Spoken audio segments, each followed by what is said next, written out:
మిత్రులారా, అతిరథ మహారథులు కూలంకషంగా చర్చించి తీసిన సినిమా, అతి గొప్ప హిట్ అయ్యే ఇండస్ట్రీ రికార్డు వైపు దూసుకెళ్తున్న సినిమా లెనిన్.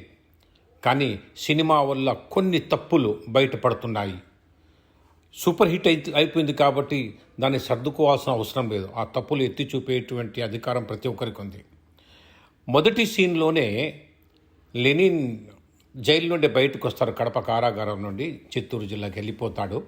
తర్వాత జైలర్ సునీల్ అక్కడికి వచ్చి అంటేనే అతను అసిస్టెంట్ చెప్తాడు, లేదండి మీరు రాకముందే పంపించేసాం అతనికి, మీరు సంతకాలు చేశారు కాబట్టి. అంటే అప్పుడు సీరియస్గా ఆ సునీల్ ఆలోచిస్తాడు. అతను తన ధర్మాన్ని నిర్వర్తించడానికి వెళ్తున్నాడు, ఏదో జరగబోతున్నది, పద మన ధర్మాన్ని మనం నిర్వర్తిస్తాం. అలాంటప్పుడు ఎందుకు వదిలేరు? ఒకటి.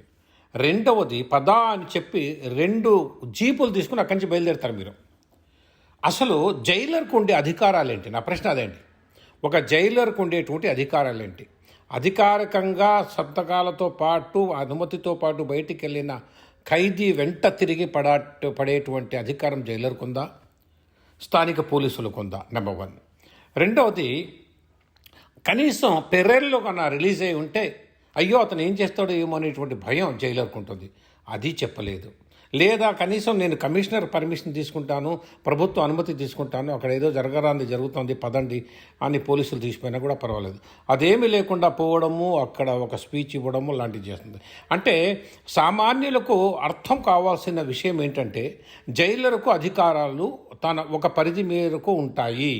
బయట ఖైదీకి పట్టేటువంటి అధికారం స్థానిక పోలీసులకు ఉంటుంది. అందులో జిల్లా కూడా మారుతుంది. ఒక జిల్లా అంటే మరో జిల్లా, అంటే కడప నుండి చిత్తూరు. కాబట్టి ఇలాంటి చిన్న చిన్న తప్పులు ఎందుకు గమనించలేదు డైరెక్టర్లు, నిర్మాతలని, అదే నా అనుమానం. ఎనీహో, ఇంకా గొప్ప బ్లాక్ బస్టర్ కావాలా, ఇంకా పెద్ద హిట్ కావాలని మనస్ఫూర్తిగా కోరుకుంటున్నాను. ఎందుకంటే సినిమా బాగుంది, అఖిల్ చాలా గొప్పగా చేశాడు, కలెక్షన్స్ కూడా బ్రహ్మాండంగా వస్తున్నాయి. ఇలాంటి సినిమాలు ఇంకొన్ని రావాలని అందరూ మనసారా కోరుకుంటున్నారు.